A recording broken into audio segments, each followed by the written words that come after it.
Thanks so much for inviting me all the way here to Dunedin and University of Otago. And as you can see, I'm bringing my two worlds together, sport and boatyard, in some crazy way together. So let's see how that flies today. And thank you, Brett, for the introduction, and Brett and Rosemary for organising. Thank you, Dunedin, for the weather. I think it switched it on for me. And I'd also like to acknowledge the traditional owners of the land on which we stand. So this is a written paper. I have a good 21 pages here, so forgive me if I'm occasionally looking down at that. But I've also got some images to keep you entertained when the sound of my voice starts to lull you into that distracted place. And is it okay if we save questions to the end? Great, okay. So, for those of you who've read the abstract, it's likely that you can tell that this is not really a paper that comes at post-truth in terms of ideas of fake news or alternative facts circulating in mainstream media and political discourse. You're lucky enough to have a certified American here in Laurie Olette, who'll be speaking about all things Trump and attending to these kinds of questions with her trademark nuance and insight in tomorrow afternoon's keynote. Which I'm sure everyone here is very much looking forward to, because I certainly am. So instead, in this paper, I'm keen to explore notions of truth and reality in terms of social media as a technological development that everyday subjects, particularly women, might use to visually represent themselves and their life worlds, experiences and relationships, and in this particular case, female athletes. In academic and wider debates around women's sport, social media is seen as a means to rectify the lack of coverage or representation that the mainstream media has given to sportswomen, which is, we'd all acknowledge is quite poor. And to counter what have been criticised as, often unrealistic portrayals of women that are symptomatic of more traditional media forms. So this line of thinking is clearly tied to issues of gender equality in Australia, New Zealand and elsewhere, and these kinds of ideas pertain to sport and other social institutions, and they've been receiving considerable attention and visibility in the popular media lately. And in these debates, increased media visibility often comes to stand for greater social and gender equality. It's the antidote. And this is something that I'd like to explore and question a bit in this paper. So I want to begin with 3 anecdotes as starting points for this paper. So these are recent incidents where I came up against the issue of what constitutes a truthful or an accurate representation of women in my own area of research, women's sport. And the limits, or what Baudrillard might call the impossibility, of representation in a time of fourth-order simulacra, or what he terms integral reality. And I'll be returning to these ideas a bit later. So, anecdote 1. This one concerns an email I received from a colleague a couple of months ago. So, she'd read an article in The Conversation. Do you guys have the Conversation here? Yeah. So she'd read this article in The Conversation, and this article was really a critique of the This Girls Can campaign. So this is a UK-led initiative that's recently been taken up in Australia. Has anyone heard of this? Yep. Okay. Right, let's have a look. So it's a government-funded campaign to encourage more women to participate in physical activity. And, on the surface, most of us, I imagine, would agree that this is a good thing, yeah? So this colleague of mine, she's a sport physiologist. So she's interested in biomechanics of bodies and not so much the workings of bodies in culture. And she just couldn't understand the problem that someone might have with these images of empowered female sporting bodies. So this campaign is great. How could anyone, take a pot shot at this?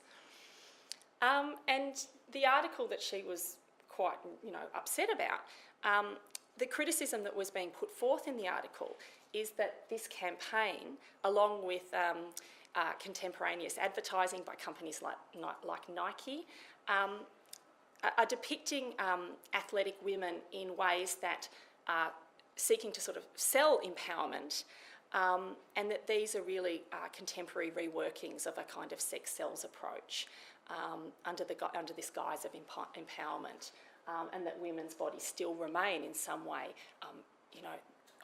objects to sell a particular kind of, ideal or product. And thereby, it perpetuates the objectification of women's bodies. And look, to be honest, this argument, it's not this argument per se that I'm questioning here, but the actual encounters being had with the image, in the sense that they're being read as simultaneously objectifying and empowering. And it's this paradox that I'm interested in, that I'll be coming back to.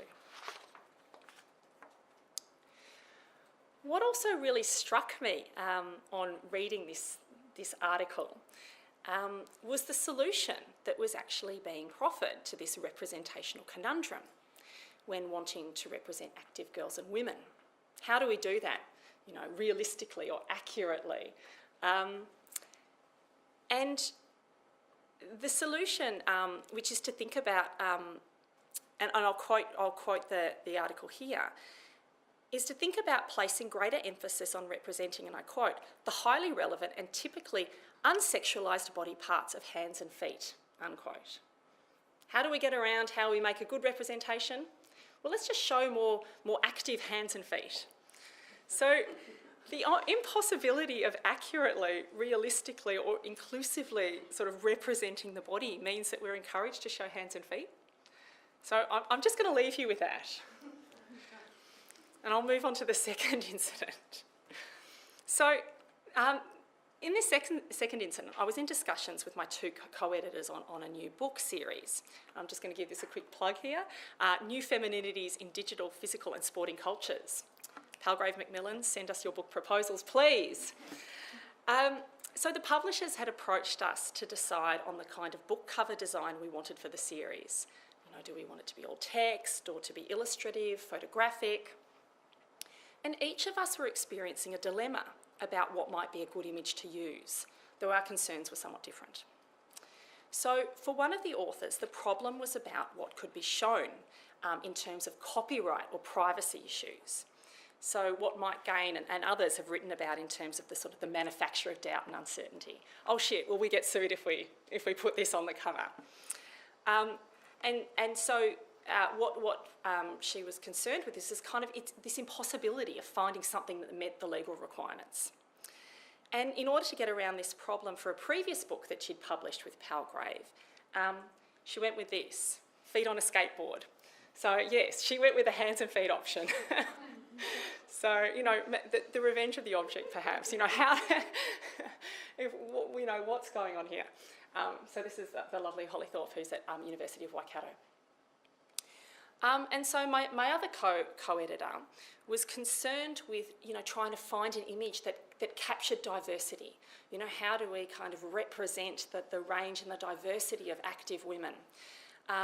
And that, if we just went with the white girl on the skateboard, that we might be accused of not being inclusive enough, or indeed replicating the very kinds of problems that we call out in the series, which is, the kind of normative white slender body is the kind of emblematic of sort of female sporting success. And so here the issue remains one of representation, bound within the logics of what Baudrillard describes as the second order simulacra, where the role of images is to generate equivalences with the things they depict. It needs to be somehow representative of some sort of reality. So for myself, with my Baudrillardian thinking cap on, the dilemma was one of what happens when the world thinks us, when we're being asked to find a representation, when no accurate or true image is possible. What are we left with? So the third event that kind of got me thinking into this space was the most recent. I've been invited to speak on a Women in Sport forum, and in fact I'll be heading to the Gold Coast in Queensland next week for this event. And I'll be part of a Women in Sport media panel, so very, very different audience, very industry, very sporty. I feel much more, you're much more my people. I feel much more safe. This is a safe space for me. So I'll be part of a Women in Sport Media panel, and on the agenda is a workshop to develop media guidelines for representing female athletes. And again, I find myself in this scenario coming up against the limits of established representational logics. The workshop I've been invited to participate in compels me to question, what's a good, truthful, accurate representation of a female athlete when we are, as Blanchard says, at the end of a system of representation. And I can bet you that I cannot say that line in this sport industry forum. I think I'll just get a lot of big question marks by ex-athletes, who are now working in sort of sports administrations. And fair enough too, because these are the kinds of issues that, people in media and sport are actually grappling with. So how can we take this kind of Baudrillardian acknowledgement that we're at the end of a system of representation and move forward from this place? Okay, so I guess that raises the question of why look to Baudrillard at this point? Or more precisely, why Baudrillard for feminist analysts of media culture who find ourselves grappling with these kinds of issues in our work and every day? So in looking to Baudrillard to reflect on this state of affairs, I don't really want to suggest that Baudrillard can somehow kind of mansplain this problem for feminism, or that his ideas expose some sort of flaw in, analyses of media culture, that, feminist analysts haven't been able to solve this problem, therefore Baudrillard is going to come in and, answer this for us.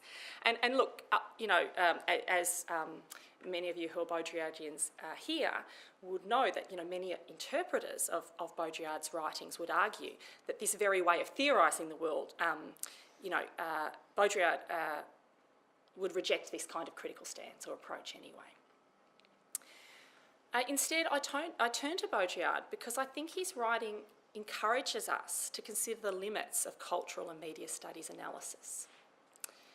That is, how we might move away from predictable critical readings towards harder questions that challenge established categories of knowing. And so already in the previous session, starting to come to that kind of, how we might reorient the way that we're thinking and approaching the world. So after Baudrillard then, my aim in this paper is not really to determine how we might create visual representations of sportswomen that are more accurate or realistic, although if anyone has any tips for me for next week, I'll gladly take them on board. And because I think that's really where much of the more popular debate about representations of women in the sport media lie. Rather, I began with these three scenarios as points of departure, to look for what Baudrillard characterises as those moments of reversal, events that encapsulate the paradoxes he observes play out in social, political and cultural life. Using Baudrillard, I attempt to take into account the effects created by these manoeuvres and reflect on the impossibility of differentiating between feminist and anti-feminist themes amidst the implosive forces of a virtualised significatory and political economy. This idea that these images in some way can be both empowering and objectifying. And so it's in this spirit that I now turn to a particular case study for the remainder of the paper. Right. Okay. So, at this point, I want to introduce some images showing the social media self-representation of a 27-year-old Hawaiian-born professional surfer and bikini model, Alana Blanchard, and provide a bit of background on Blanchard to set the scene for the remainder of the talk. Now, might I get some indication from the crowd of who might be familiar with Alana Blanchard? Okay, so we've got one, right? Okay, that kind of surprises me. I'm saying she's a phenomenon, but clearly not in this part, not in this part of the world. Okay. So as you can see from the screenshot, but you might not be able to because it might be a little bit farther away, she's currently pregnant. Now, I've selected Blanchard as the case study for this discussion, not because she's particularly unique in her social media strategies. In fact, we know that many sportswomen are engaging in similar media practices. And that's part of the bigger research project that I'm exploring, how elite sort of female athletes are using social media to sort of self-represent. So it's not as if she's unique, but I thought, I'm in New Zealand and surfing is big in New Zealand, right? Okay, I thought there'd be an audience point of kind of connection there.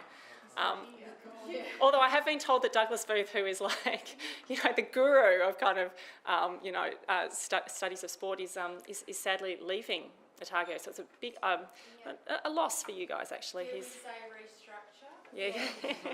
Oh, that dreaded word. Yeah, we shouldn't be allowed to say that word. So consider this my homage to Douglas and his excellent work. He's also a surfer. Yeah, well, there you go. I'm sure he'd have a lot to say. Any surfers in the room? Well, you met Kevin before, but he's Okay. going like... Yeah, okay, so the surfers are all over there. Okay, now I know what's going on.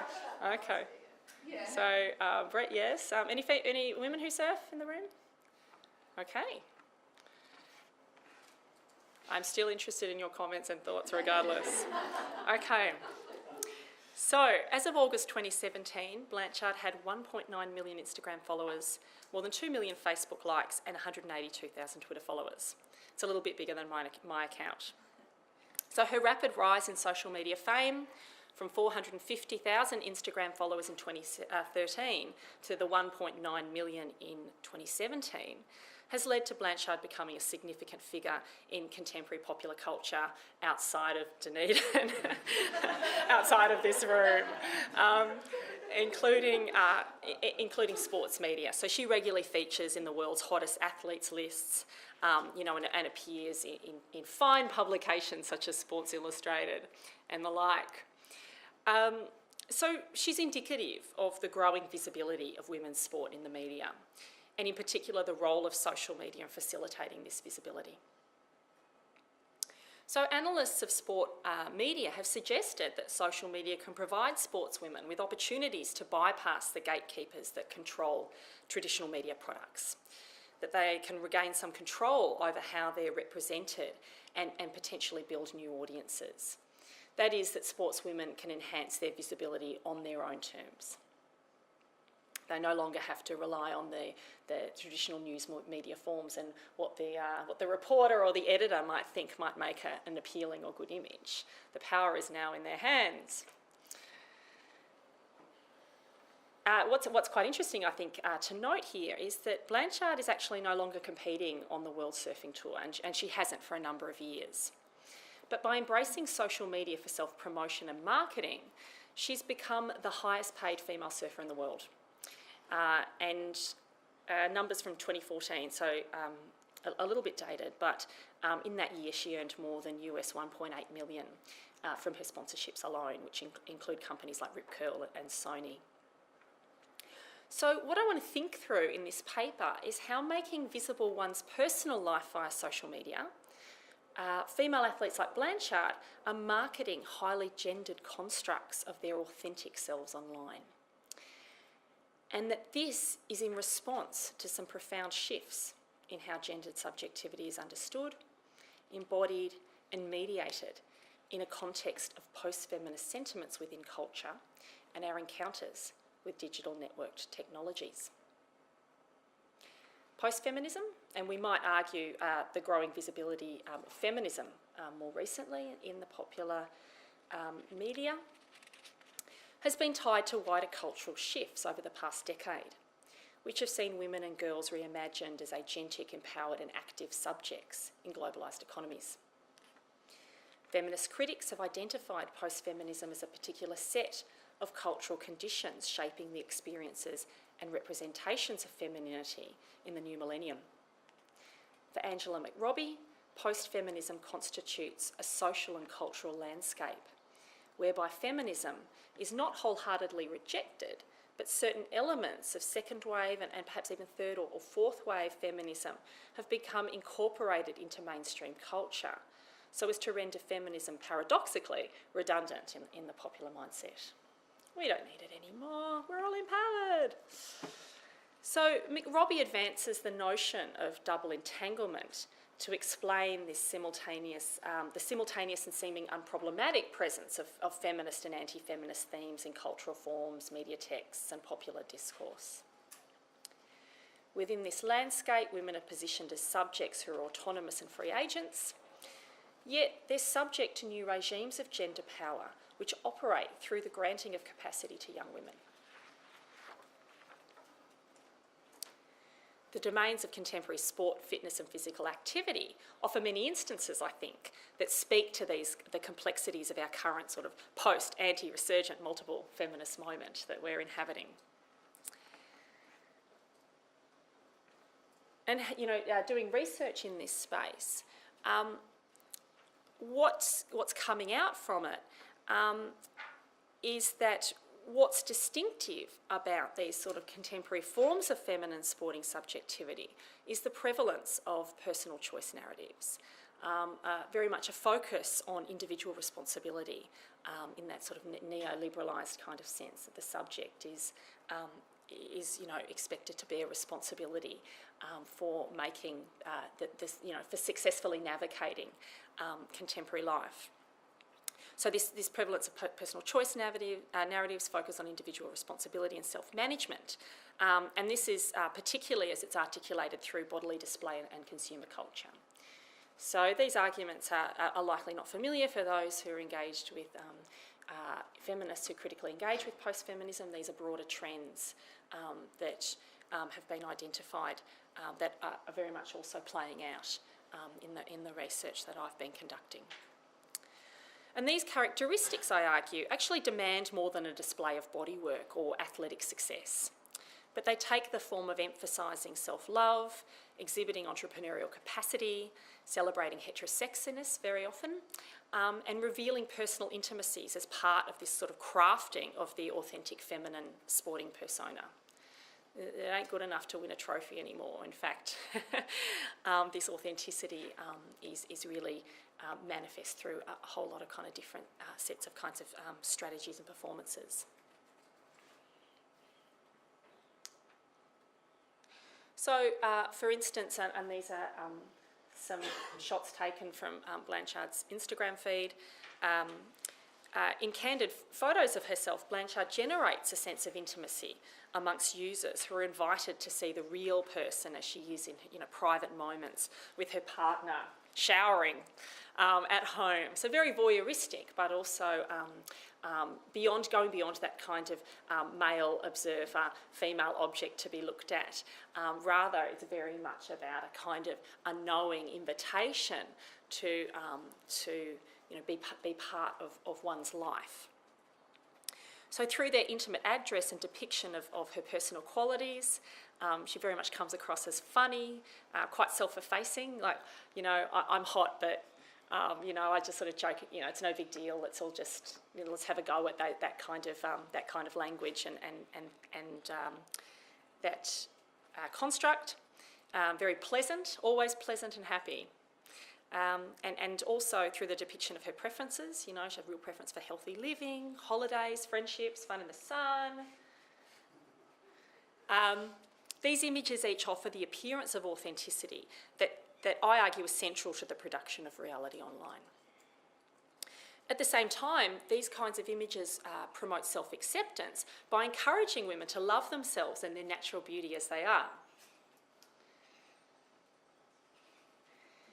So images of Blanchard in small bikinis, of which there are many. She is sponsored by Rip Curl after all, so she's got to do a kind of, product placement, product endorsement. So images of Blanchard in small bikinis, which would have once been considered objectifying, have been rebadged on Instagram as empowered acts of self-presentation that women freely choose as a means to celebrate their self-made femininity and agentic sexuality.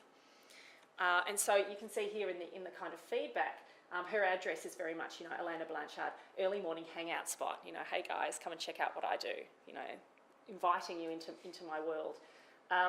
But interestingly, you'll see that the kinds of followers that are responding, it's not just a heap of guys saying hot body, although there is a bit of that. What we're seeing is women really responding positively to this, goals, and body goals is a big one, that there's a very aspirational kind of element to this. hey Alana, you're my role model, and I just want to be, I just want to be like you. And I did a bet with my friends that if you reply to me, then I get $50 from all of them.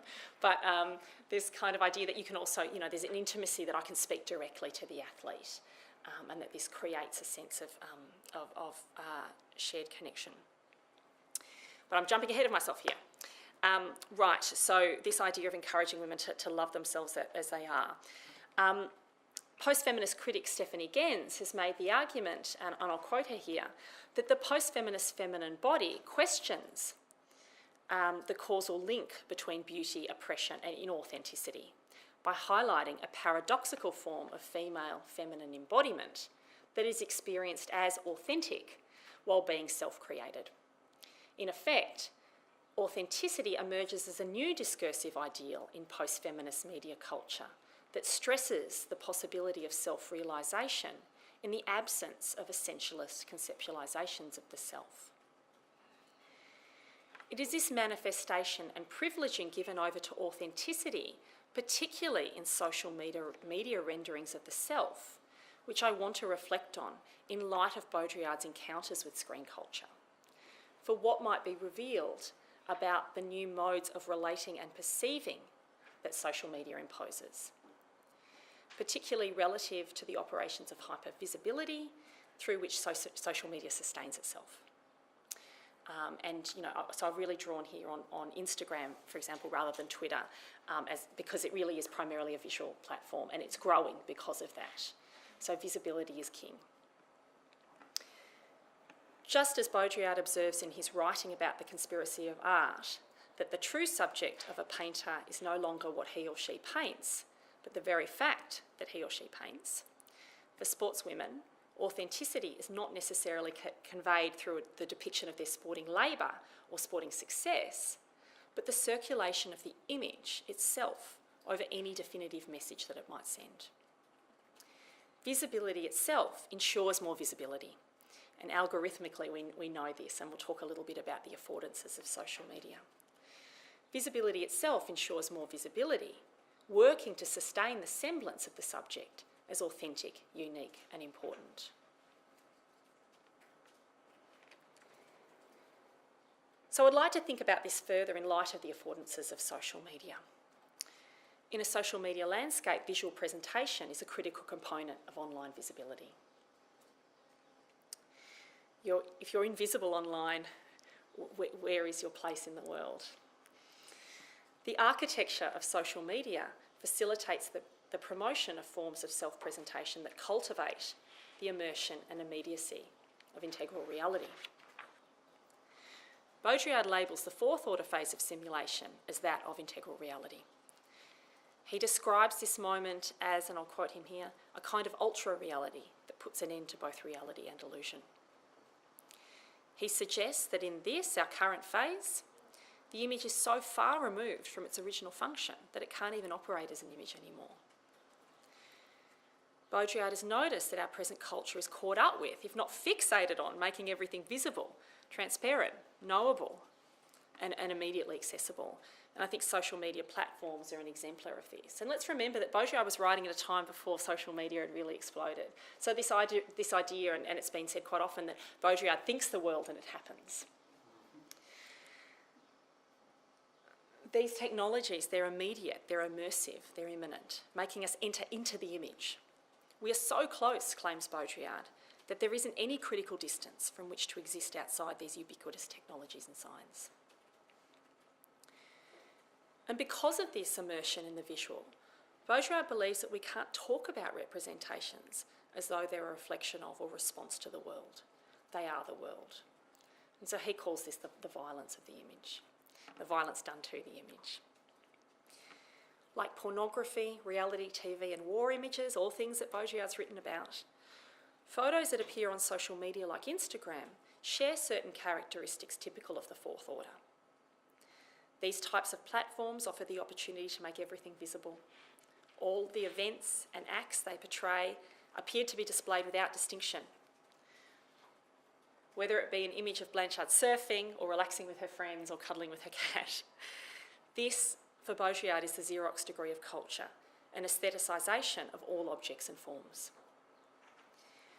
Now, a critical point that Baudrillard makes about a trans-aesthetic state of affairs is that as the distinction between forms and genres become less and less defined, making judgments about what's good and bad, empowering or objectifying, feminist or anti-feminist, also gets harder. This poses a problem in terms of how we can meaningfully speak about what constitutes a positive image of female athleticism or sporting women, when coherent categories of knowing disappear, prompting us to question whether old modes of analysis can actually work effectively in this situation. When anything and everything's on view, nothing is hidden.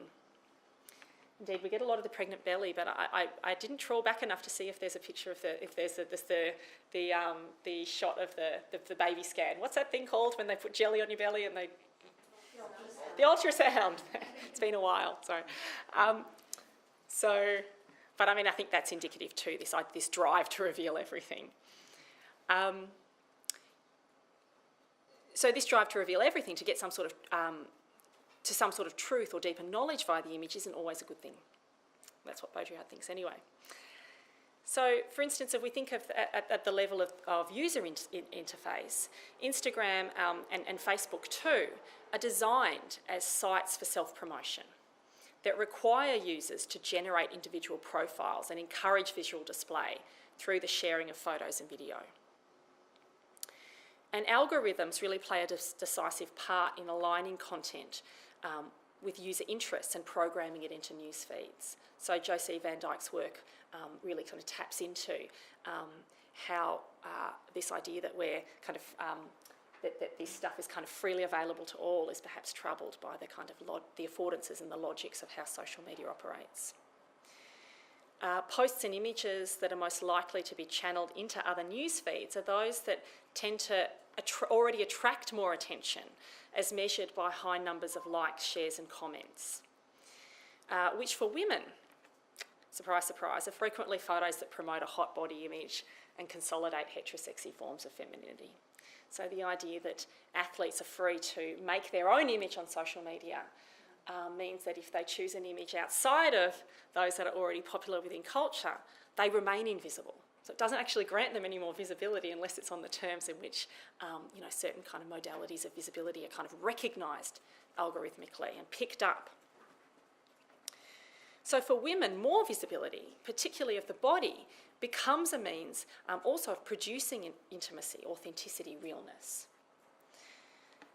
In online social media contexts that are immersive, immediate and imminent, it's not only the preoccupation with appearing real and authentic, as opposed to fake and inauthentic. The worst thing you could possibly be accused of being is fake.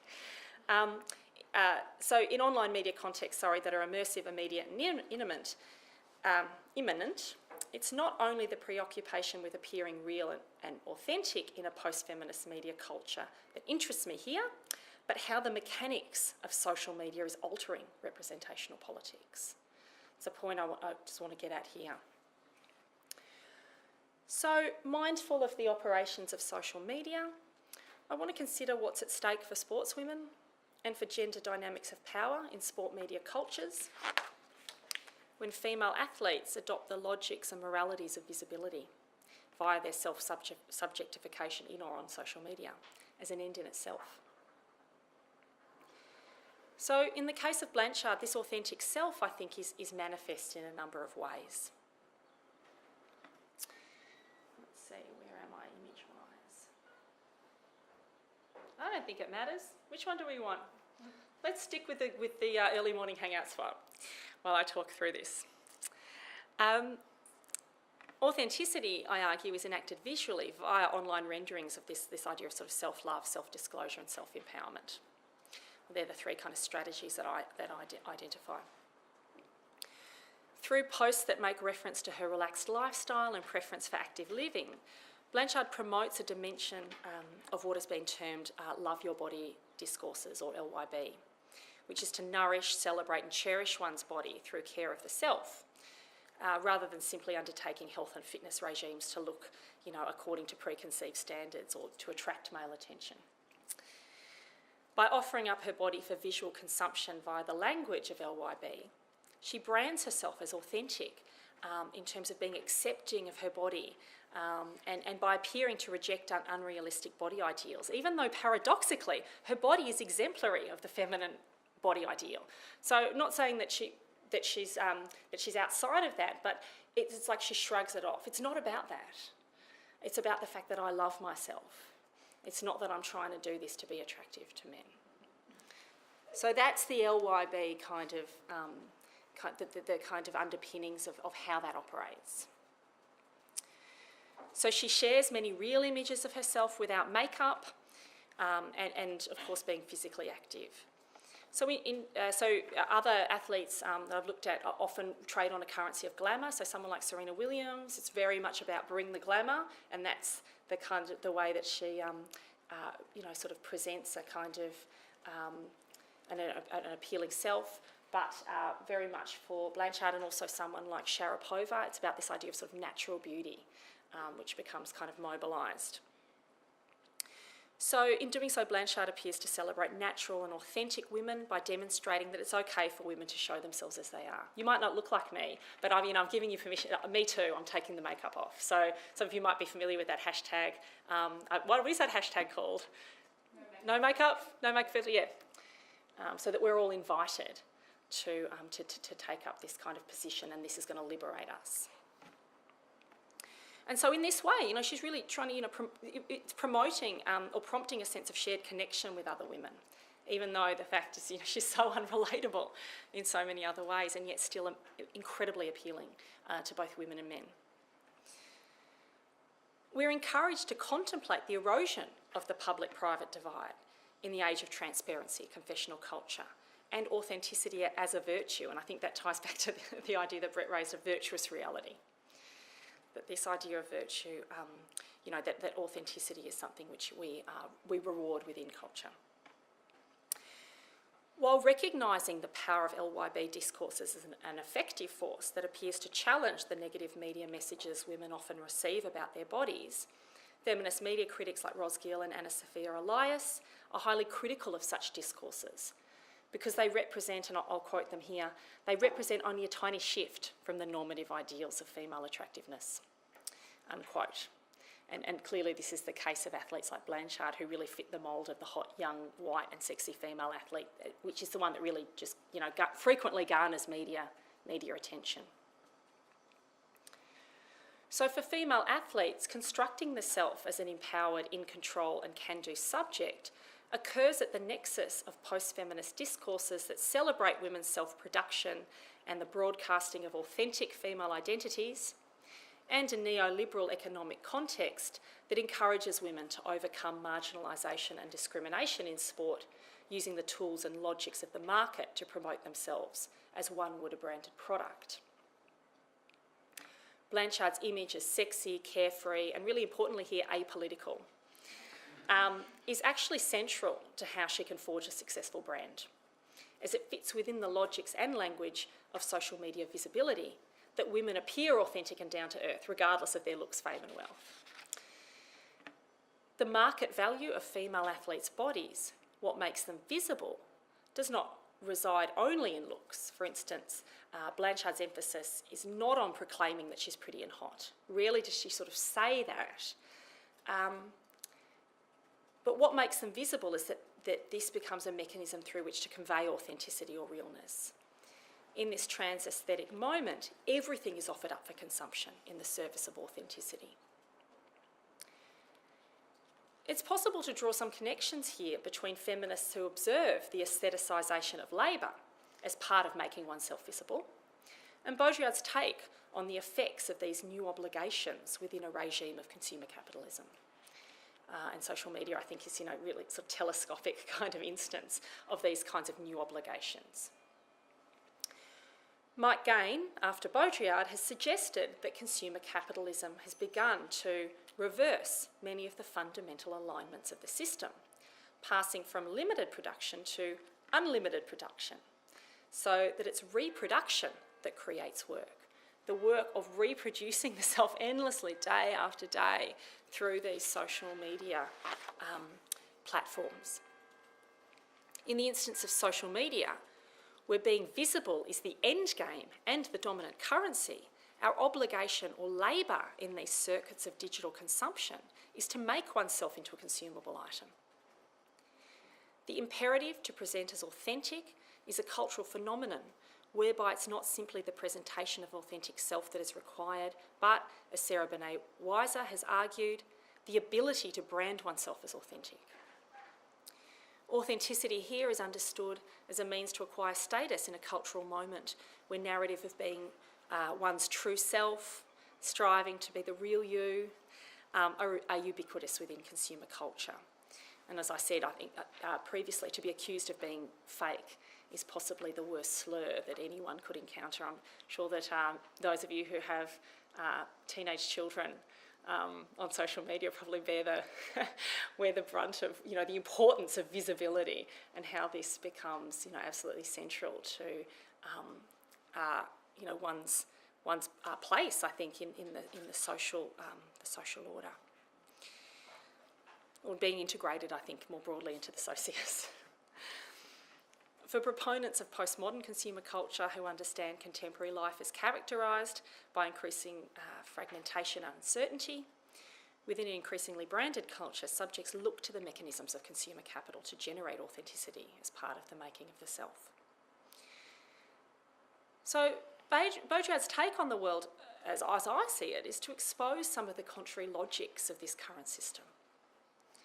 And to quote Mark Gain, social integration is facilitated by new regimes of consumption, realised in a new way, by personalisation or the creation of individualism as a cellular regime.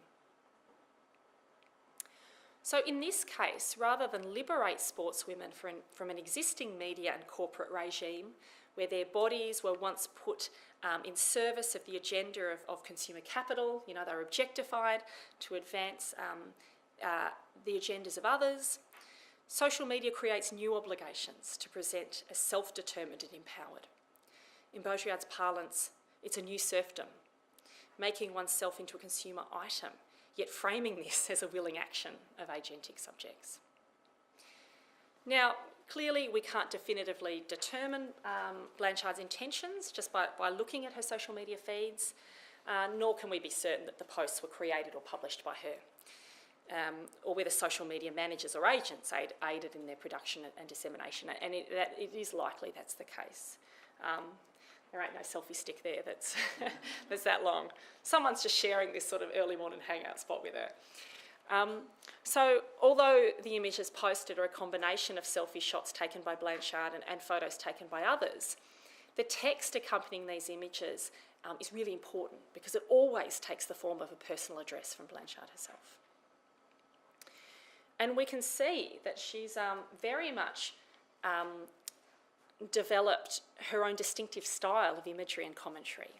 So she, and I'll show some of that in a moment, she often expresses a sense of humour in her captions, and I think that really works to further reinforce the perceived authenticity of her posts.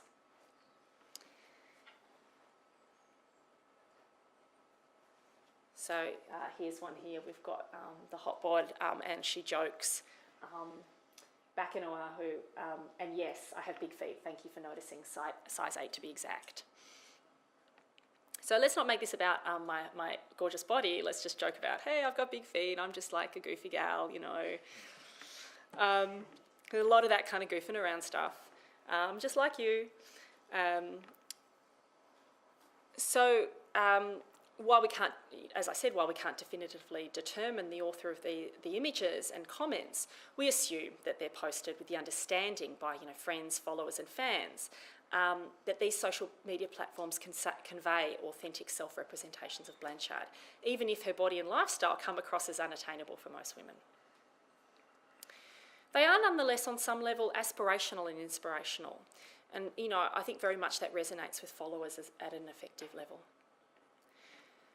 In social media spaces, the feminine body as product is ideally located to offer consumers features that traditional media formats do not provide. Intimacy and immediacy as a means to access authenticity.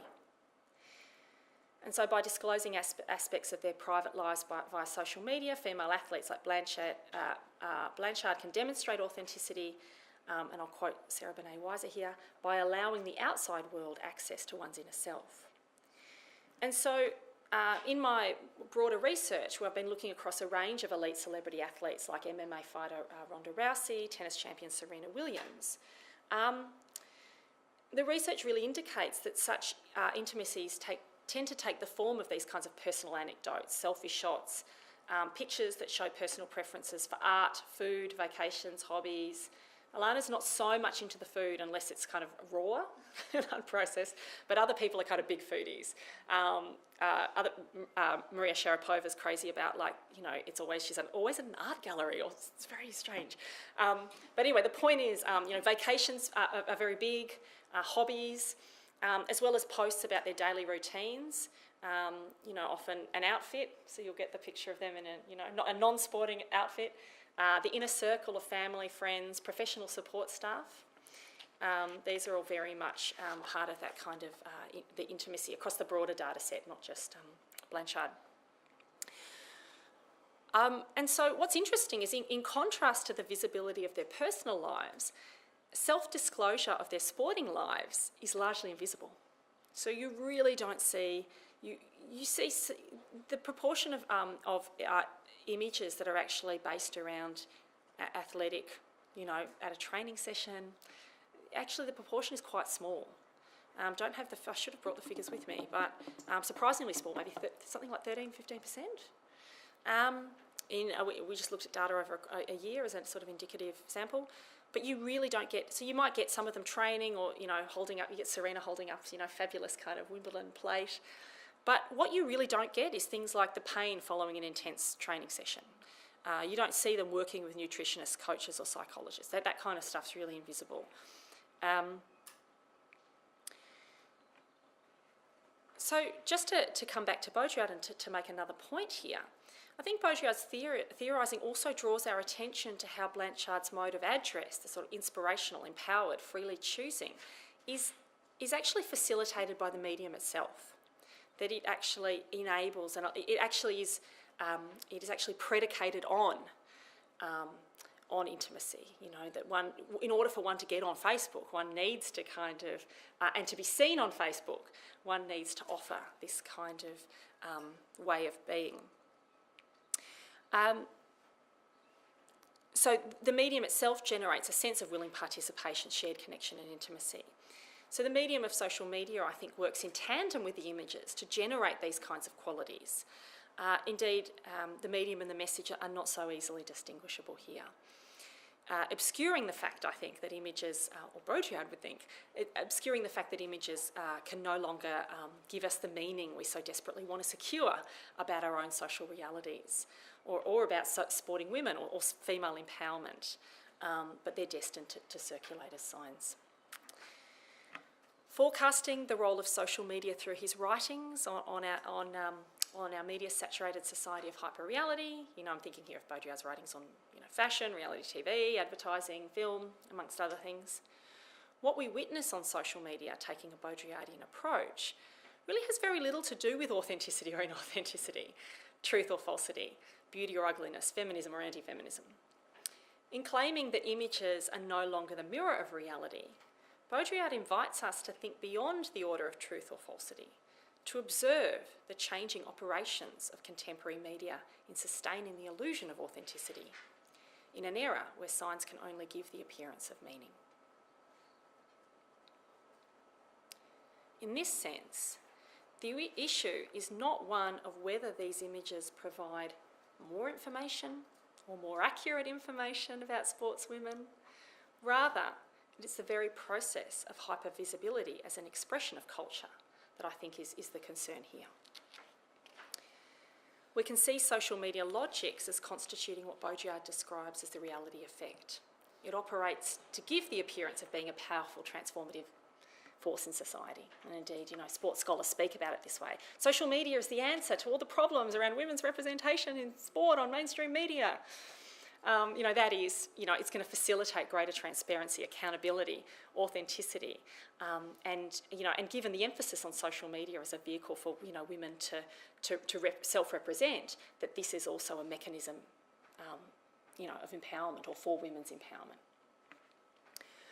So Baudrillard's thinking questions this perception, inviting us to interrogate the notion that social media affords us greater accessibility to sportswomen or a more truthful rendition of their experiences. For instance, Blanchard's social media feed gives the impression that any act can be an expression of an empowered, authentic womanhood that's freely available to anyone, for anyone to share or like. You know, get your tits out, it's empowering. Get on a surfboard, it's empowering. Again, you know, this idea of sort of trans aesthetics, that they all just become, that the sort of idea of value hierarchy is kind of eroded. And I think we can see some of that complexity at play here. So as I said, but Blanchard, as I've mentioned, she uses text to accompany images of her posing and playing in revealing bikinis. And she does this in ways that appear to downplay her visibly heterosexy address. You know, let's just talk about my goofy big feet. And in these instances, what's being sold as empowering is not that Blanchard takes pleasure in her sexuality, but that she seems not to care. It's this freedom to be yourself, have fun, enjoy life, that sells a positive identity message that appears to counter in some way the kind of negative and narrow beauty-focused ideals that are often kind of laid at the feet of women like Blanchard has, which is so unrealistic. But here we are getting her life in all its full glory. You know, where do we take that argument now? In appearing to offer genuine representations of contemporary femininity, social media belongs to the order of the hyperreal, securing our perception that real women exist in a context where it's become impossible to definitively determine what constitutes an authentic rendition of the self. So tied to the promotion of femininity via authenticity is the mobilisation, I think, of feminist themes in the projection of the self in female athletes' social media accounts as a means to generate a perceived reality about female emancipation in contemporary Western culture. So while she might not explicitly call herself feminist, she very much draws on these kinds of, foundational kinds of ideas of sort of feminism, which is about, women's bodily autonomy, empowerment, self-rendering. And in other writings, I've suggested that post-feminism itself may appear as an effective integral reality, in that the exclusive positivity of sign exchange results in feminism being simultaneously everywhere and nowhere. Anyone and everything can kind of be feminist under this kind of regime and this kind of modality of sort of exclusive positivity. So there is a paradox at the heart of these images, where signs of female empowerment inhabit everything, resulting in women's empowerment paradoxically no longer standing for anything in particular, when anything can be empowering. Inasmuch as we look to social media to secure meaning about sportswomen, what we're left to contemplate is what is at stake for feminism in a post-truth climate under the implosive forces of a virtualised significatory economy. And I say this as someone who is feminist and cares for feminism. Feminism's disappearance means that it is no longer relevant, it's no longer here, it's very here. But I think the point is, there's something at stake here, it matters. I think Baudrillard, implores us to care, actually. Yet despite the apparent championing of individual freedom through the articulation of self-empowered sexuality, there appears to be little overall change to the kind of hypersexual female sporting bodies that are the most popular on social media. So here she is, sisters representing themselves. She's got her GoPro out. She's active, she's physical, she's strong, she's powerful. She is putting this image out there, and yet it doesn't seem to offer something very different to what we already know and see. What remains largely invisible and or illegible, I think, are female athletic bodies that don't conform to heterosexy norms, bodies that perhaps queer, disrupt or outright reject or are rejected by the demands of the market, whereby dominant modes of femininity are reimagined through narratives of agency and empowerment.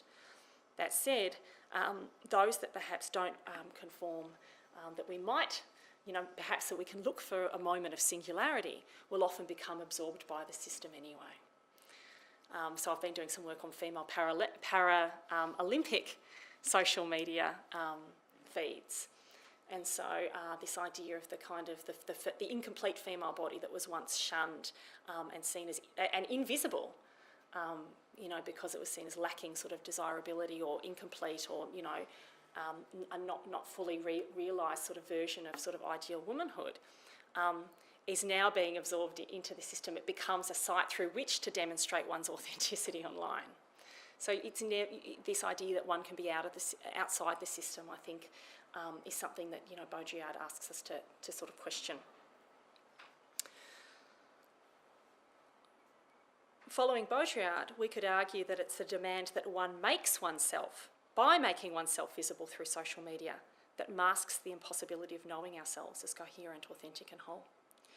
It's at a moment when we fear losing our sense of authentic selves that our lives, as our lives play out across the virtual screens of social media, that the reality principle becomes operationalised. The inability of the image to do this work for us, to represent the authentic self, is the vital illusion at the heart of integral reality. This affects, Baudrillard would suggest, the way we experience images on social media, by seeking to create, laying claim to and valorising the authentic or truthful as a way of masking its very impossibility. Just more of it. Let's have more of it. So I think I've been going now for a good hour. So maybe just a few points to conclude, but perhaps no definitive answers. Baudrillard's notion of integral reality can therefore help us think through the complexities of a post-feminist media culture, where the very aspects of women's oppression critiqued by feminist movements, such as beauty as a measure of feminine success and visibility, becomes not only naturalised in online social media encounters, but notions of female empowerment through bodily capital come to mirror feminist discourses of self-determination, rights, freedom and choice. What we can see through Blanchard's social media is that she exists in a wider network of signs, operating in multiple registers. Disembodied and deterritorialised, if I want to get a bit Deleuzian about this, she proliferates amidst social media and digital networks as image, as consumer good, as entrepreneur, as symbol of female empowerment, as sex symbol. Blanchard seduces, not because of her sexy body, but because the medium of social media offers the appearance of Blanchard's authenticity and availability. The paradox here being that her body and lifestyle are clearly so unrealistic, inaccessible and unrelatable to many women's everyday lives. At the same time, we invest in these images, with many women finding them inspirational, aspirational, empowering, hopeful. In this sense, we might consider Blanchard's images to be obscene rather than seductive. Obscene in the sense that Baudrillard understands it as a matter of oversignification. While social media gives a semblance of making everything visible, it doesn't get us any closer to the truth about women's athletic experiences or to achieving gender equality in sport. I think I might leave it on that kind of downer note, actually.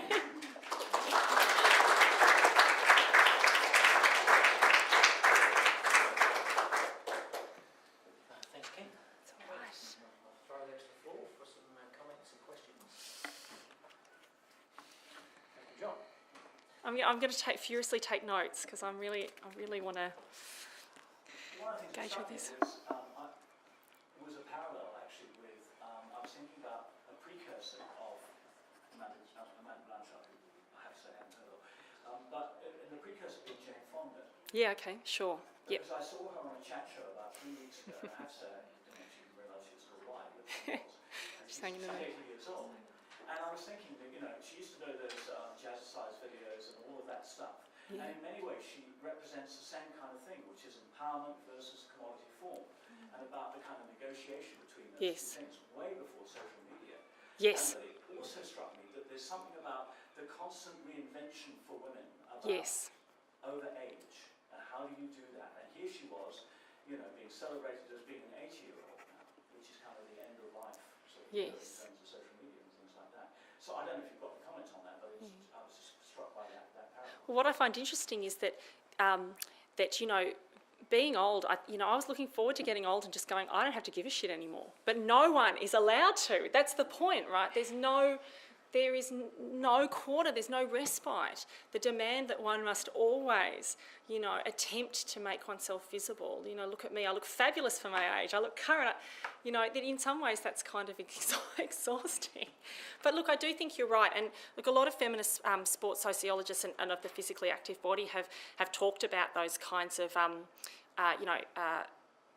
early kind of versions of this kind of body work, I think. But, and I think that's a good point. I'm just trying to think through, you know, I think a lot of that was also about, you know, that one must look attractive and good, that in itself is empowering. But here, and I think Blanchard probably isn't the best example of this because she is quite attractive, but you have other athletes who perhaps where beauty is not central, but nonetheless they are still enculturated into the same kinds of logics, which is, you know, one needs to find a way to demonstrate one's capacity. So an example I'm thinking of is a Paralympian called Carol Cook, who's just recently been appointed to the board of Cycling Australia, cyclist, and she has a very notable online social media presence. She's twice the age of, you know, her Paralympic peers who are all in their 20s. And yet her currency is not necessarily about how the body looks or body work. It's very much that she's entrepreneurial. So she has her own, she's got her catchphrase is chance, courage, change. And she has a self-help book, which is all about if I can do the, you know, so the idea of sort of the Paralympian is inspirational. And so I think that these ideas of intimacy can kind of manifest in other ways that aren't necessarily always tied to bodily capital. Well, I think in Fonda's case, it's very much about that. But there's that, you know, we're all demanding that, you know, we might not be the prettiest girl, but we're all expected to kind of demonstrate these qualities in some way. So perhaps that might be a way of, you know, and I'm reluctant to sort of say that social media is somehow that everything's new, you know, that just sort of cut off history and say social media is about this. But, you know, perhaps thinking about those things, I think, in that kind of continuum is important, absolutely. Yeah. Yes. And question back. Anyway, yeah, I'll take it anyway. Thanks for your talk. It was really interesting. Thanks. I was just wondering, considering her rise to fame began on a sporting platform, how the reaction online has changed since she became pregnant, and whether there's been more likes, whether there's been more followers, and what the response has been, because obviously she's still wearing the bikinis. It has not changed a jot, has it? Yeah, that's right. And I think that's part of the love your body. She's like, I don't care now that I'm big and fat, I'm still, but you know, those of us who have been pregnant know that it doesn't work that way. Yeah, look, I haven't looked at, so our data set was 2014 into 2015. So I haven't updated and had a look at that.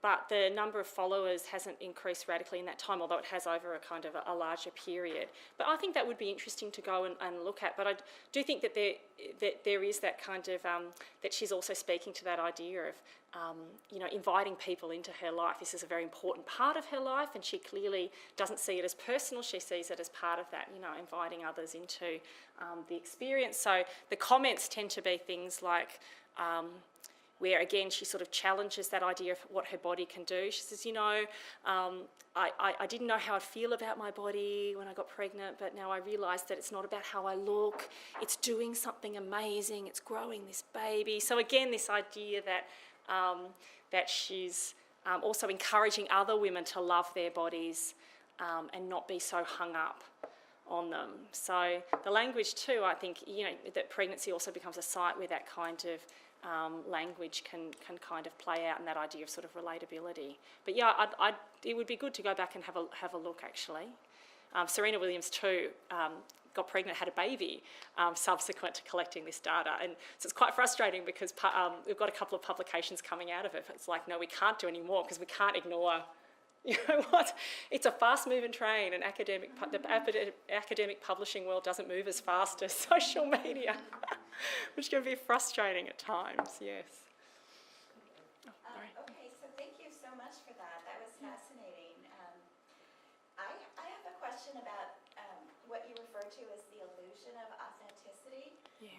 And the basis for the question question is that I taught a course on selfies last year, and one of the most interesting things to come out of it was how aware the students were of the kind of constructed nature of authenticity in social media.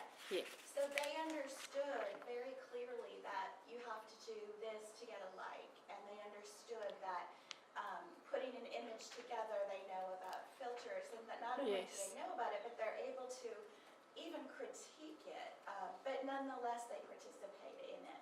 Yes. So I'm wondering, with these images, if there's a way in which it's not only that they're empowering or they feel inspiring, but if people might engage with them and understand that they're kind of a constructed image, and if that, it doesn't complicate your analysis. I mean, it doesn't undermine it, but it complicates it because it's even harder to get outside of it. Yeah.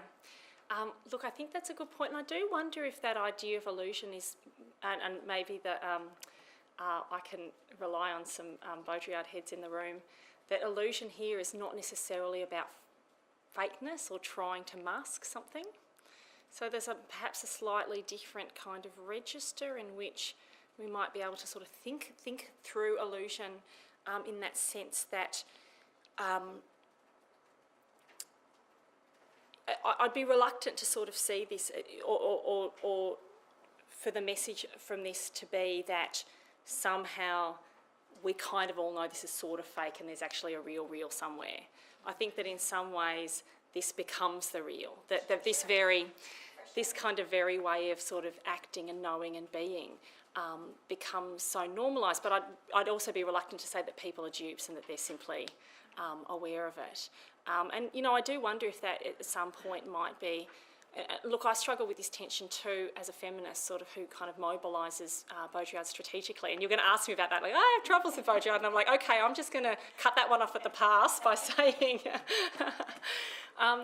but it does kind of, when it's at the level of the image, we're not paying much attention to what... We can theorise what might be happening to the image, but that takes away or draws attention. We can't say much about what people are doing with those images or how they're relating to them. And I think in some ways that kind of, I find that difficult actually as someone who's very invested in what women do and how they act and why. And clearly the next stage of this process is to speak to female athletes. So clearly I can't just, I don't have a hotline to Serena Williams, sadly. But I would like to get funding to ask them about how these in some ways are strategies to survive in a world in which, that these women are doing this. In some ways we say they're knowing and agentic, but they're also doing it knowing that unless they play this game, there is very little they're not going to get any more visibility. So, I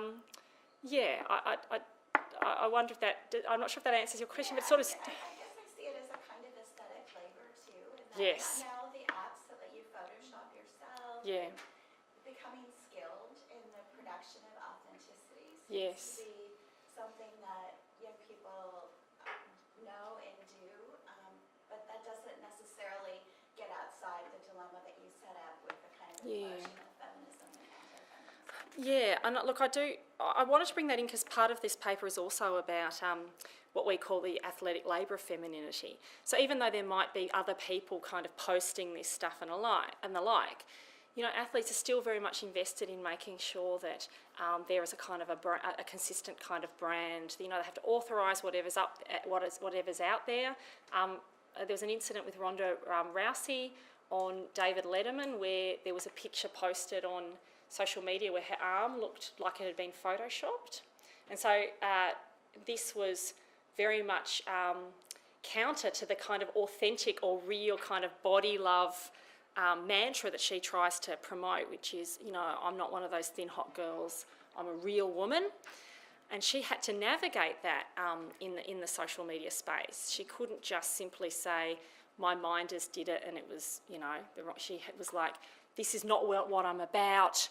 I'm real, this shouldn't have been done. So they're not trying to pretend that they're not doing it, but it actually demands, all forms of kind of labour, this idea of being constantly, this idea of sort of being pleasant, of sort of demonstrating these kind of multiple, being available to actually have this sort of camera in their lives all the time.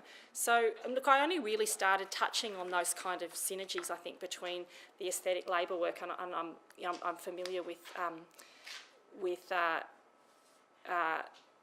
Gill's book, in which you have a brilliant chapter. Please read it. That Laurie's got a chapter in, and yeah, perhaps teasing out some of that alongside sort of Baudrillard's observations around these kinds of new modes of sort of serfdom, that we think we're free, but in fact we're not. But how to do that in a way that doesn't reduce us to dupes? This is the cultural studies conundrum, isn't it? Oh.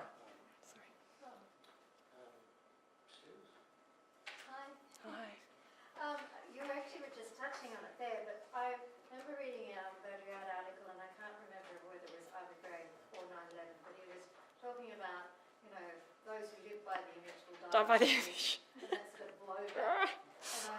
And you sort of touched on that there about sort of what happens, is there a cost to this? And secondly, what happens to make someone be revealed as inauthentic? Yeah. Yeah, the point about inauthenticity is an interesting one.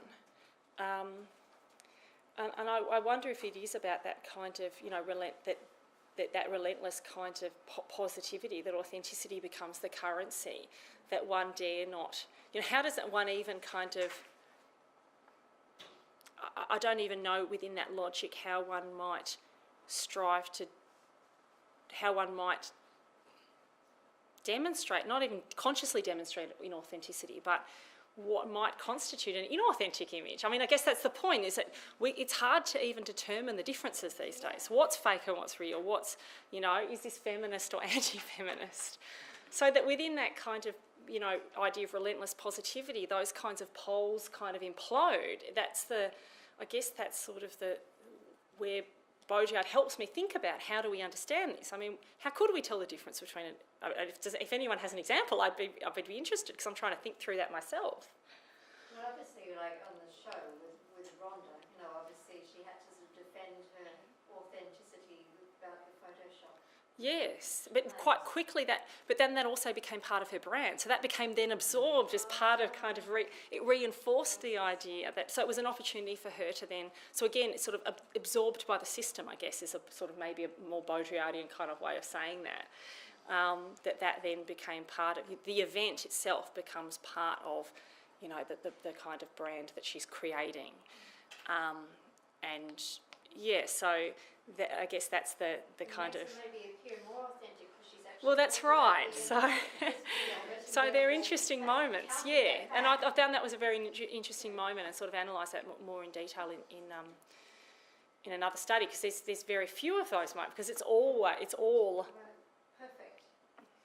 Ritual demonstration of hypocrisy is a sort of token demonstration of inauthenticity, where people have shown to have said this and then they behave like that. Well, maybe Laurie could take that up in regard to Trump.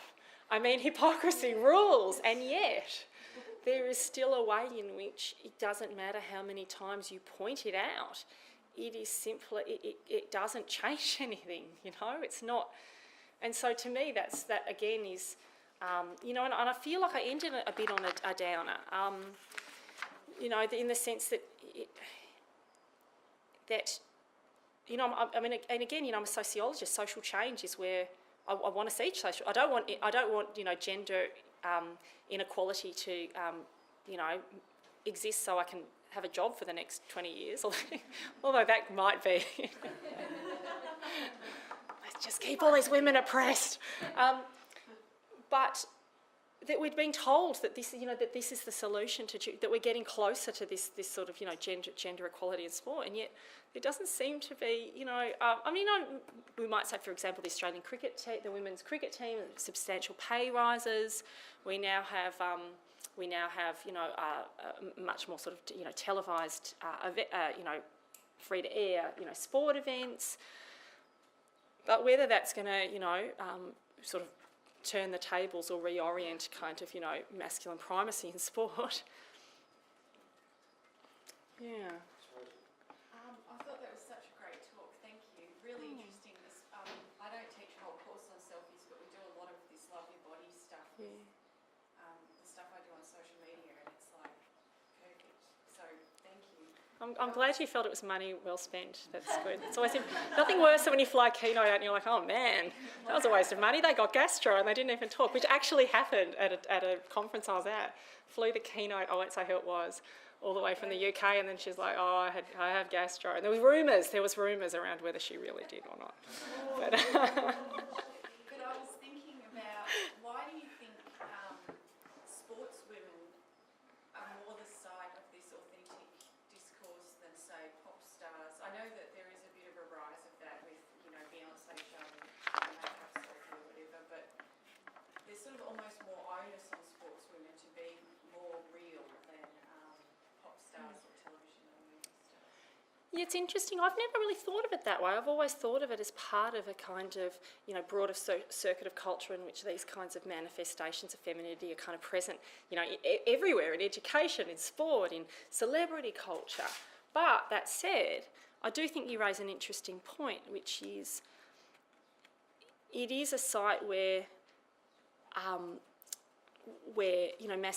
masculinity, men's kinds of, women have always been secondary subjects in sport. And, it's one of the few places where it's, well, I wouldn't say it's one of the, but it's a place where it's clearly still existent. So men and women never play, sport itself is segregated along gender lines. Other kinds of forms of social organisation are not. I mean, you might have single-sex, single-sex schools, but, as a system,